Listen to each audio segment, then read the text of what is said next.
Good day, guys. How are you doing today? Today we continue our lecture series from where we stopped.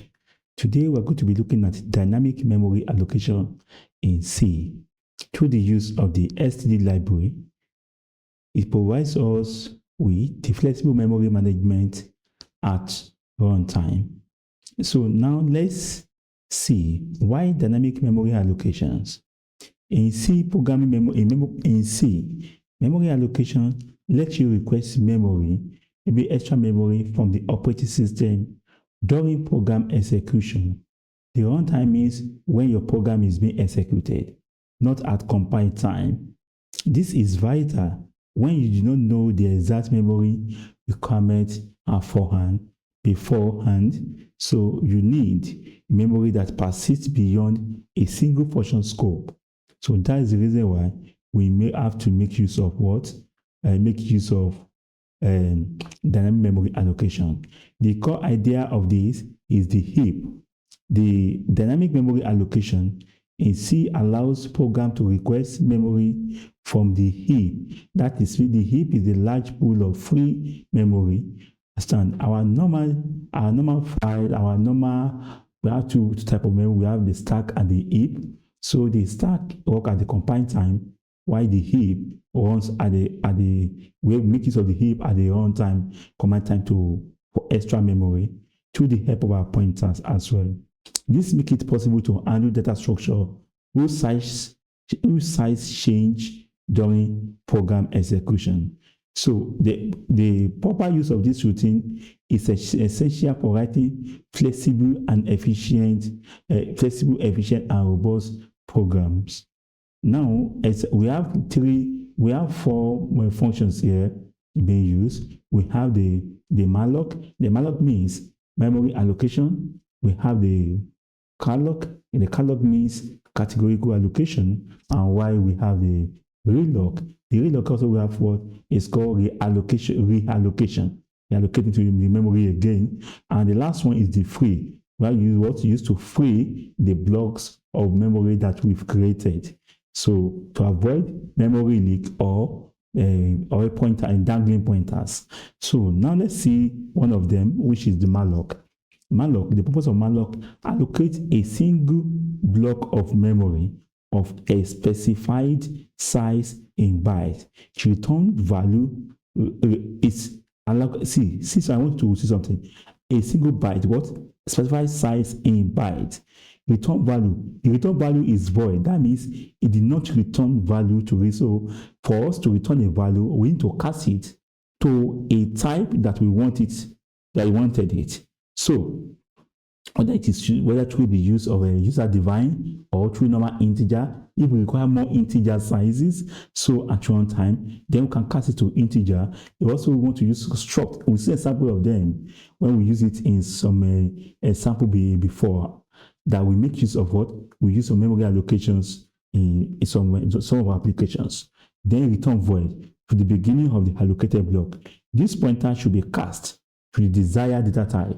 Return null if allocated fails.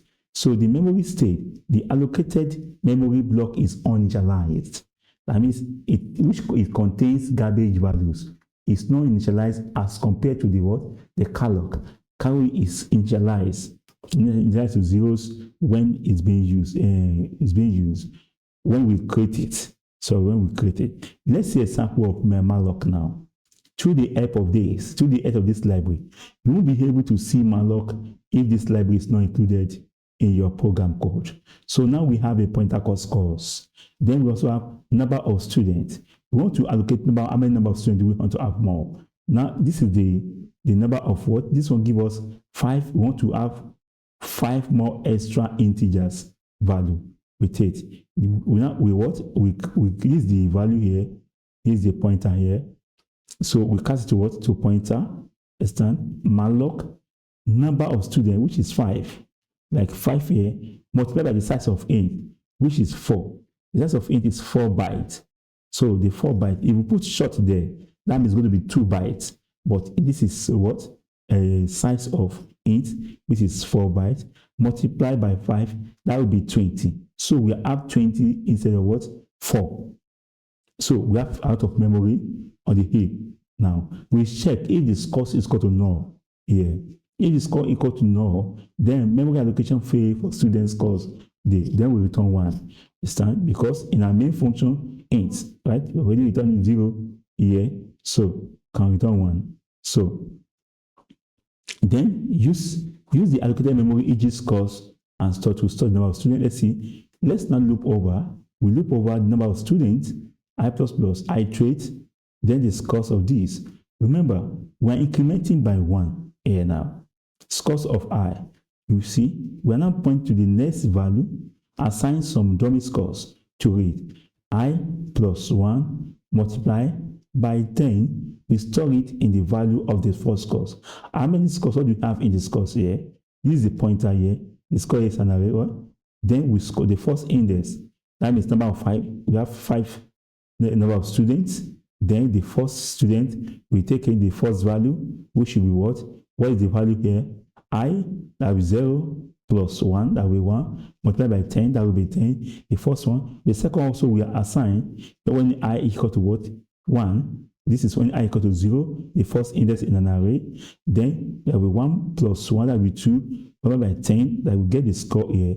Then we now display the result here. This is when we contain the index value.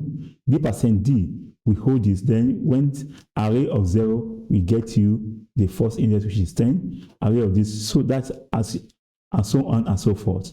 Then you can also, after creating this memory allocation here, we also need to what? To free it. And we free it here, or it's very, very crucial. Sometimes we also need to what? Assign as null. So it's already, which is good practice to prevent dangling pointers. Dangling pointers and the leak and memory leak, they are very to call something you must note in the what? You must note in C programming. Then let's see practice use. Let's see some use cases. Let's see some student scoreboard. Imagine building a scoreboard where you only know the number of students, e.g. from user input or database. After the program starts, malloc lets you create an array of exact size needed at that moment for student scores, rather than predefined fees potentially wasteful or insufficient size. And so you can see that we need memory management. This is how memory management is achieved in C programming. Then let's look at calloc. Calloc is different. We have the number is assigned then to default value of 0, unlike the malloc, which takes some what? Garbage values. Then we also return void. Can you see it also return void? Allocate memory for an array of number of elements. Each of element size a byte. Similar to malloc, the return value, what does it return? Return either null or void. So we need to cast it as well. So the key difference is that calloc initializes all allocated memory to 0, not to garbage values. Now let's see a sample of it. We don't forget to also include this our std library, standard library. Then we also create what? Counters. Now let's see the number of counters. We have 3. Then you see now allocated memory for 3 integers and initializes all to 0. Then we have what? Number of counters, size of int, 4 bytes multiplied by 3, that will be 12. You cast them, you convert them since it's void. So you cannot just directly assign them to. We need to cast them using this. Casting them, you convert them to integer pointers here, which is this value here. We now check if it is 0. If it's not, then we return. The memory allocation failed. Then you can see just the same way we do for. Don't forget to free the way we free the other one. Also assign this. What can you say about it? The use case scenario of it. If you are creating a new game board, for example, a tic-tac game or a Sudoku game, when all cells to start empty or with a default 0 value, calloc is convenient. It handles the inheritance, saving you an extra loop to set value, ensuring a clean slate. But then you understand this. But then you do with real life practical problems, you'll be able to understand this more better and appreciate it. Then we have to relock. Then you have to resize in case the out of memory results. That to resize. Also, it's also return void here. So it's taking what? Void pointer, the size, and the new size. size t, which is the new size. Then the purpose, resize a previous allocated memory block pointed to by pointer to a new size. Resize a previously allocated memory block pointed to by a pointer to what? To a new size. It returns a void to the reallocated memory block or null if the request fails. Behavior, if new size is larger, additional memory is uninitialized, original content is preserved. If new size is smaller, content is preserved up to the new size. Excess is released. If pointer is null, realloc act like a malloc size, new size. If new size is 0, realloc act like free pointer, use free direct from it. Let's see why it is important. The realloc block might be at different memory addresses. Always update your pointer. Let's see a sample of it. We see a sample of it here. You can see we have int numbers. We have initial size is 3. The new size is 5.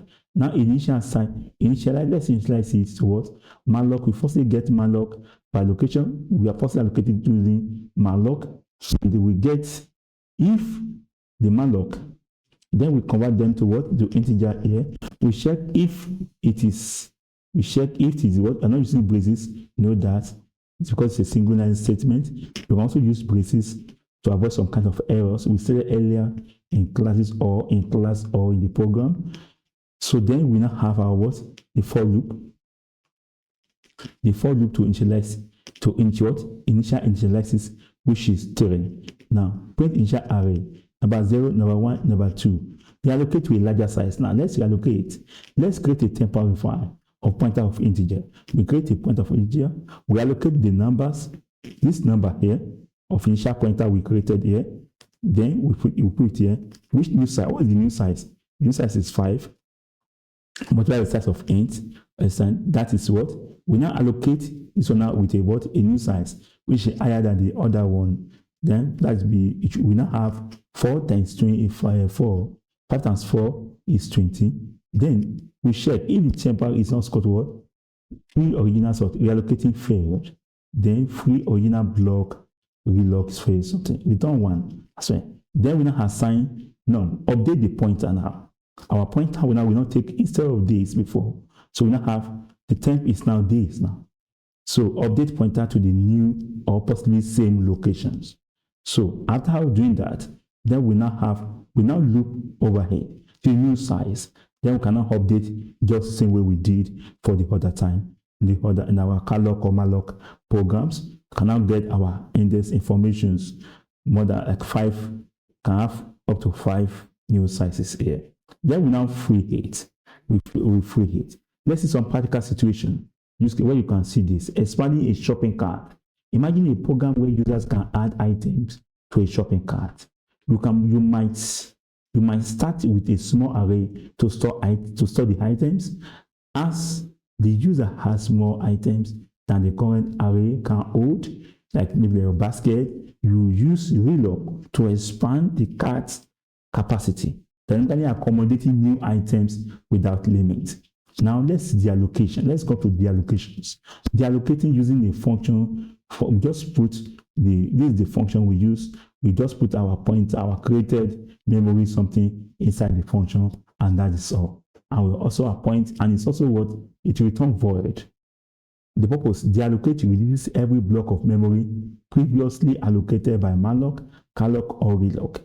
Behavior is that pointer must be, this PTR must be a pointer. This is just a variable here now, but it must be a pointer to return by an allocation function or null. If this PTR is null, free does nothing. Danger, free non-dynamically allocated memory or double free leads to undefined behavior, often catch their program, often crashes. Understand? With free scores, release the memory block, which is also a good practice. Then let's see some practical use cases here. Resource management. When you are done with a dynamically allocated piece of data, like the student scores, array after calculating the average, or an image buffer after processing, you must free it. This prevents memory leaks. You have the hammering of this. Memory leak and pointer dangling pointers. You may see them in future. This prevents memory leaks, making that memory available for other parts of your program or other resources or other applications, ensuring your software is efficient and stable. There's memory leaks, loss of memory occur when memory leaks occur when dynamically allocated memory is no longer needed, but is not deallocated. It's not deallocated. There will be a leak in the program. There will be a memory leak there. It will occur when dynamically allocated memory, when you have already created some at runtime, but it's not deallocated, it's not freed. Then or set to null, not free and set it to null, or that usually free, so that we may see some memory leak. This consume memory remain unavailable. But then also you want to request for additional memory in other programs that will be unavailable memory, and see it just leads to wastage of resources. A sourcing system memory over time, leading to slow down or crashes, causes losing the pointer to allocate memory before printing it, forgetting to call free altogether, because maybe you forget to call all the free together, or you lose the pointer. Let's see a sample of it here. For example, here include this. We create a memory variable here. Then data block. These are data block variable. Then you see equal to null. You just export. If data block equal to null, you don't return. Then use data block now. Memory leak. Data block is not free here. There is no element of free this memory here. You don't free it here at all. The pointer local variable is destroyed, but the memory is pointed to remains allocated but is inaccessible. What we are seeing here is that the memory, though once it's go out of scope here, this you can't access this data block anymore, but it's go out of scope. But here the allocated memory is still there, so it cannot be accessible until we free it. So the other problem is some of our C and C++ programs. Then we now come here back again. We now come into data leak.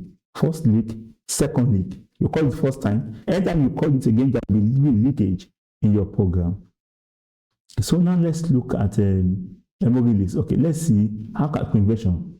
How do we prevent it? Always free memory when it's no longer needed. Ensure every malloc, calloc, or realloc has a corresponding free. Be meticulous about how to deallocate your memory as well. In C++, we use delete keyword, but in C, we make use of what? In C, we make use of free.